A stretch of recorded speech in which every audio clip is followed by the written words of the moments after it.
আজ তোর জেঠু বাড়িতে নেই, তুই কাজ করে নে। আজ স্নান করার সময় চুল কেটে রেখেছি, তোর অনেক সুবিধা হবে। আমি বললাম, দাঁড়াও, আমি একটা প্যাকেট নিয়ে আসছি, ততক্ষণে তুমি ম্যাক্সি পরে নাও।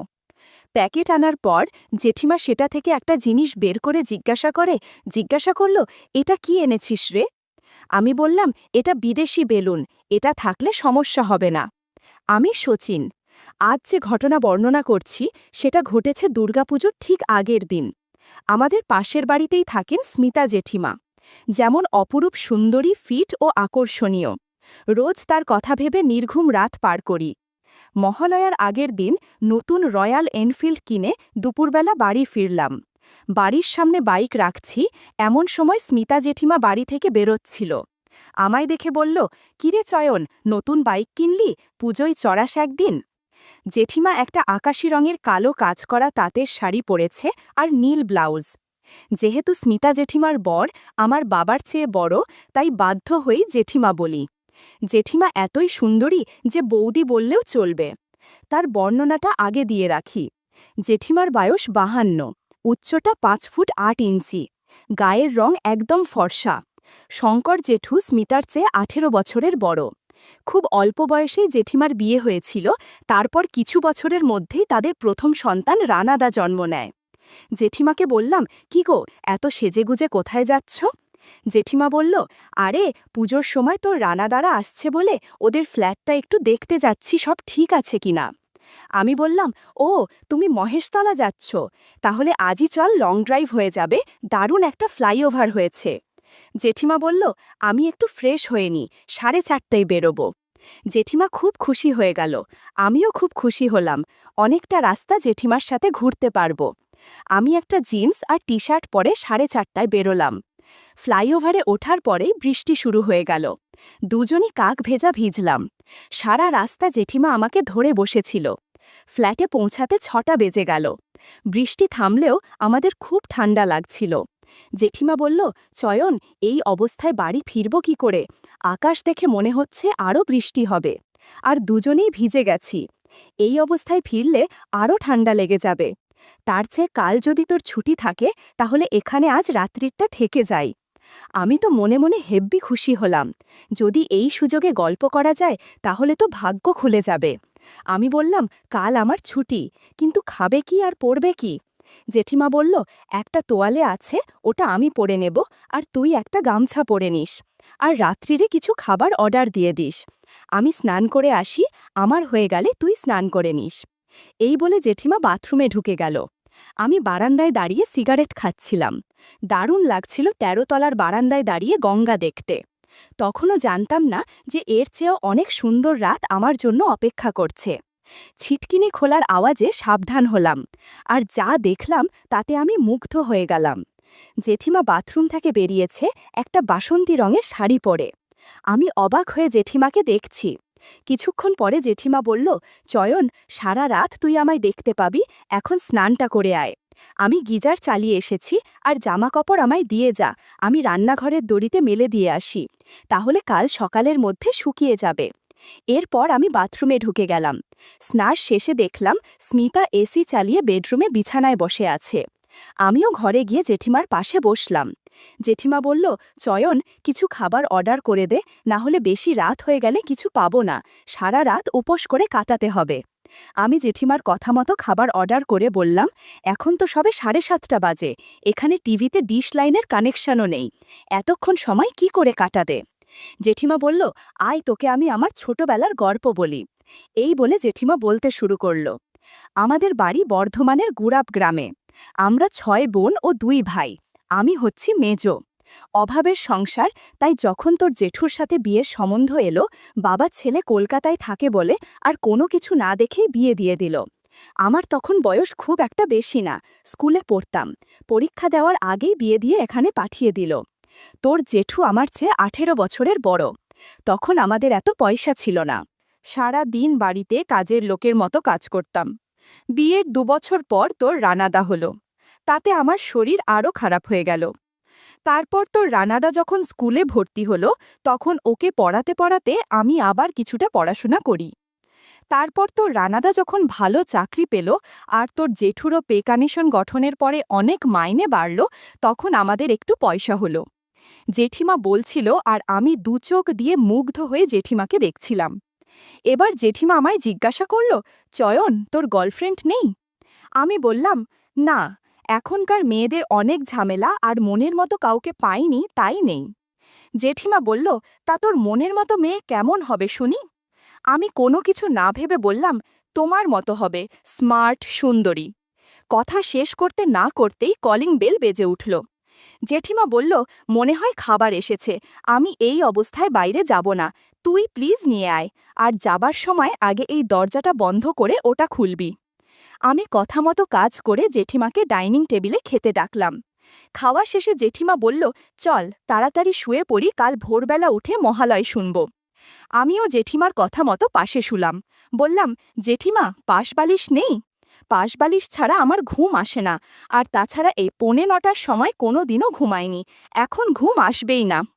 জেঠিমা বলল, তাহলে একটা মুভি চালা না। বললাম, আমার মোবাইলে তোমাকে দেখানোর মতো মুভি নেই, তবে অন্য রকমের মুভি আছে যেটা দেখলে আর সারা রাত ঘুমিয়ে আসবে না। তাছাড়া এত সুন্দর মহিলার সাথে সেই মুভি দেখলে একটু অস্বস্তি লাগতে পারে। জেঠিমা বলল, আমি বুঝতে পেরেছি কি মুভি আছে, কিন্তু আমি কোনো দিন এইসব মুভি দেখিনি, প্লিজ দেখা আমায়, প্লিজ। জেঠিমা বলাতে আমি একটা মুভি চালালাম। জেঠিমা পাশ ফিরে শুয়ে মোবাইল দেখতে লাগল। মুভি দেখতে বললাম, জেঠিমা, আমি তোমায় খুব ভালোবাসি, আজ তোমার কাছে একটা জিনিস চাইব, তুমি দেবে? জেঠিমা বলল, আজ আমি তোকে সব দেব, কিন্তু আমায় কথা দে, কোনো দিন কাউকে বলবি না। আজ প্রায় 30 বছর পর এরকম মুভি দেখে আমার মধ্যে অদ্ভুত অনুভূতি হচ্ছে। শেষবার তোর জেঠুর সাথে এরকম মুভি দেখেছিলাম, আজ তুই আমাকে আবারও সেরকম মুভি দেখালি। তুই যেমনভাবে বলবি আমি সেরমভাবেই করব। আমি বললাম, কথা দিলাম, আজকের ঘটনার কথা কাউকে বলবো না। তোমার নিয়ে আমি যে স্বপ্নগুলো দেখতাম আজ সেগুলো সত্যি করো। বন্ধুরা, ইউটিউবের কড়া নিয়মের কারণে এসব ঘটনা সরাসরি বলা যাচ্ছে না। তোমরা কমেন্টে দেয়া লিঙ্ক থেকে আমার ওয়েবসাইট ভিজিট করো, সেখানে একদম খোলামেলা গল্প দেয়া আছে। রাত 2টো অবধি মুভি দেখে দুজনে অনেক অ্যাক্টিং করেছি। এত অ্যাক্টিং হয়েছে যে দুজনেই ক্লান্ত হয়ে গিয়েছিলাম, আর কখন ঘুমিয়ে পড়লাম বুঝতে পারলাম না। সকালে ঘুম ভাঙতে দেখি জেঠিমা আমার পাশে নেই। মোবাইলে দেখলাম 11:30 বেজে গেছে। আমি উঠে টাওয়েলটা পরে বের হলাম। দেখলাম জেঠিমা রান্নাঘরে কিছু করছে। সারা রাত অ্যাক্টিং করে জেঠিমাকে আরও সুন্দরী, আরও আকর্ষণীয় লাগছে।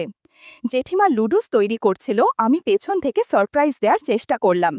জেঠিমা আমায় বাধা দিয়ে বলল, এই দুষ্টু, এটা কি হচ্ছে? টেবিলে ব্রাশ আর পেস্ট আছে, আগে ফ্রেশ হয়ে আয়, চা আর লুডুস খাই, তারপর স্নান সেরে আজ আমরা বাইরে কোথাও লাঞ্চ করব, বুঝলি? আমি বললাম, ঠিক আছে, কিন্তু আমি সন্ধ্যের আগে এখান থেকে যাব না, আমি দুপুরে তোমার সাথে খাবো, তাতেই আমার পেট আর মন দুটোই ভরে যাবে। জেঠিমা শুনে হেসে বলল, জো হুকুম মহারাজ, আমি তো আজ থেকে আপনার দাসী, আপনি যা বলবেন সেটাই আমার শিরোধার্য। তারপর আমি তাড়াতাড়ি ফ্রেশ হয়ে এসে টেবিলে বসলাম। জেঠিমা লুডুস আর চা নিয়ে আমার জন্য অপেক্ষা করছিল। আমি চা খেতে খেতে দেখতে পেলাম জেঠিমার গলায় ঘাড়ে লাল দাগ। আমি বললাম, জেঠিমাই, তোমার গলায় আর ঘাড়ে দাগ পড়ে গেছে? জেঠিমা হেসে বলল, কাল রাতে বড় একটা ছাড় পোকা কামড় দিয়েছে, এজন্য এরকম হয়েছে। বন্ধুরা, তোমরা নিশ্চয়ই বুঝতে পেরেছ কোন ছাড় পোকা কামড় দিয়েছে। জেঠিমা বলল, আমি একটা ক্রিম নিয়ে এসেছি, স্নান করার পর লাগিয়ে দিস।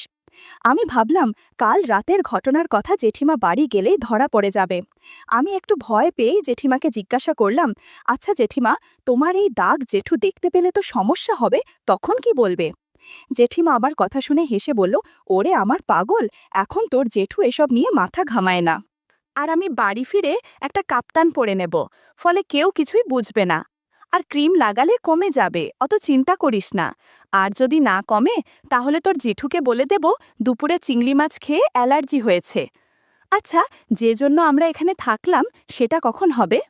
আমি জেঠিমাকে নিয়ে সোফায় বসালাম, আবার মুভি দেখব আর অ্যাক্টিং করব বলে। তখন জেঠিমা বলল, চয়ন, একটা সত্যি কথা বলবি, আমার আগে তুই আর কতজনের সাথে মুভি দেখেছিস আর অ্যাক্টিং করেছিস? আমি বুঝতেই পারছি তুই অ্যাক্টিংয়ের ব্যাপারে খুব পটু, আর রেগুলার অভ্যেস না থাকলে এরকমভাবে কেউ অ্যাক্টিং করতে পারে না। কি করে হলো এমন, বলো না আমায়, আমি কাউকে বলবো না।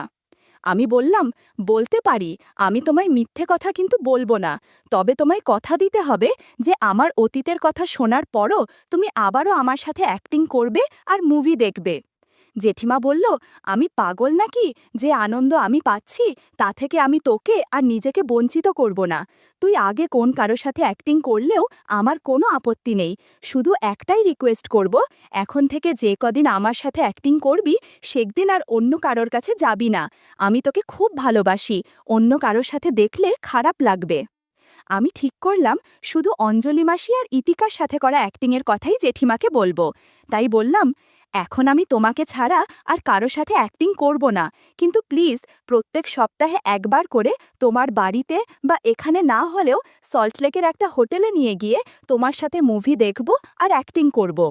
এখন বলি, তোমার আগে আমি দুজনের সাথে অ্যাক্টিং করেছি। আমাদের বাড়িতে যে অঞ্জলি মাসি কাজ করেন না, তাকে আমি ক্লাস 11 থেকে গ্র্যাজুয়েশন অবধি অ্যাক্টিং করেছি। তবে এখন মাঝে মাঝে বাড়ি ফাঁকা থাকলে অ্যাক্টিং করি। অঞ্জলি মাসির কারণেই আমি অনেক দক্ষ। তখন তো আর কেউ ছিল না, তাই আমি রোজ রাতে সবাই ঘুমিয়ে পড়লে অঞ্জলি মাসির সাথে অ্যাক্টিং করে ঘুমিয়ে পড়তাম।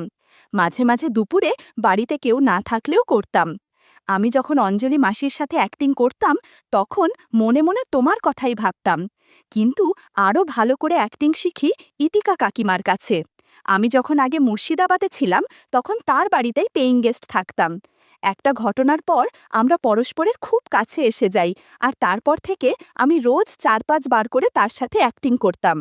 জেঠিমা শুনে একটু হিংসে হলো আর বলল, তোর ইতিকা আমার চেয়ে অনেক সুন্দরী আর ইয়াং, এজন্যই তো রোজ অভিনয় করেছিস, তাই না?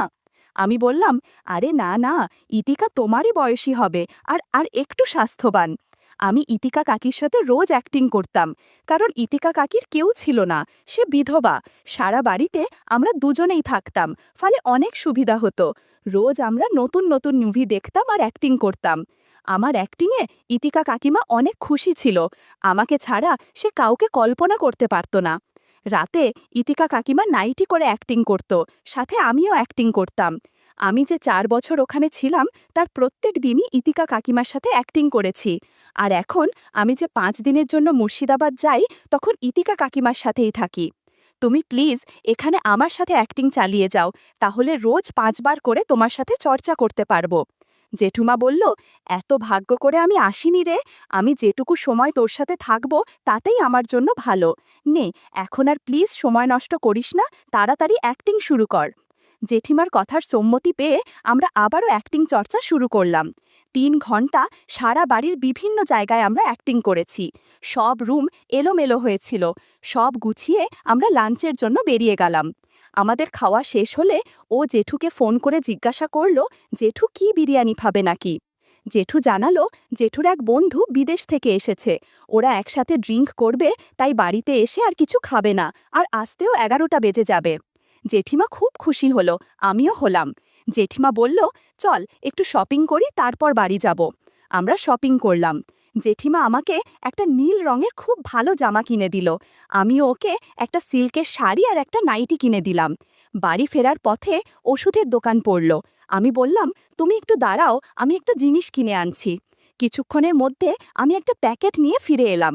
জেঠিমা বলল, কি এনেছিস দেখি। আমি বললাম, বাড়ি গিয়ে দেখো, এখন চলো তাড়াতাড়ি। আমি জেঠিমার হাতেই প্যাকেটটা দিলাম বাইক চালাবো বলে।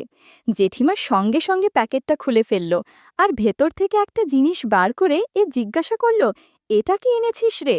আমি বললাম, এটা অনেক কাজের জিনিস, আজ আমাদের এটা লাগবে। জেঠিমা খুশি হয়ে তাড়াতাড়ি করে বাড়ি নিয়ে যেতে বলল। আমরা জেঠিমার বাড়ি পৌঁছালাম 7:30টার একটু আগে। বাড়িতে এসেই আমরা অ্যাক্টিং চর্চা শুরু করলাম। জেঠু আসার আগে যতটুকু চর্চা করা যায় করে নেওয়া ভালো। বাড়ি পুরো ফাঁকা, তাই জেঠিমা প্রাণ খুলে অ্যাক্টিং করতে লাগলো। জেঠিমার অ্যাক্টিং আমাকে মোটিভেট করে তুলছিল। 2 ঘন্টা অ্যাক্টিং করার পর জেঠিমা বলল, আমাদের অ্যাক্টিংয়ে নতুনত্ব আনা দরকার। দরকার, তাই ফ্রিজ থেকে একটা চকলেট সস নিয়ে আসলো আর বলল এটা দিয়ে অ্যাক্টিং করতে তাহলে আরও ভালো হবে। বন্ধুরা, ইউটিউবের কড়া নিয়মের কারণে চকলেট সস দিয়ে করা ঘটনা সরাসরি বলা যাচ্ছে না। তোমরা কমেন্টে দেওয়া লিঙ্ক থেকে আমার ওয়েবসাইট ভিজিট করো, সেখানে একদম খোলামেলা গল্প দেয়া আছে। 30 মিনিট চকলেট সস দিয়ে অ্যাক্টিং করার পর আমরা একটু বিশ্রাম নিলাম। জেঠিমা জেঠুকে ফোন করে জিজ্ঞাসা করলো জেঠু এখন কোথায় আর কত দেরি হবে বাড়ি আসতে। এখন 10:39, জেঠুর দেওয়া সময় অনুযায়ী আরও 20 মিনিট আছে। জেঠিমা করুণ সুরে জিজ্ঞাসা করলো আর করবি না? আমি বললাম করব, আগে সব গুছিয়ে নেই আর তুমি সব গুছিয়ে নাও। সারা ঘর অ্যাক্টিং চর্চা করতে করতে অগোছালো হয়ে গেছে। হঠাৎ জেঠু এসে পড়লে কোনো সমস্যা হবে। এরপর আমরা নিচে নেমে এলাম। আমি গেট খুলে বাইরে বেরিয়ে এলাম। এরকম করেই শুরু হলো আমাদের জীবনের এক দারুণ অধ্যায়।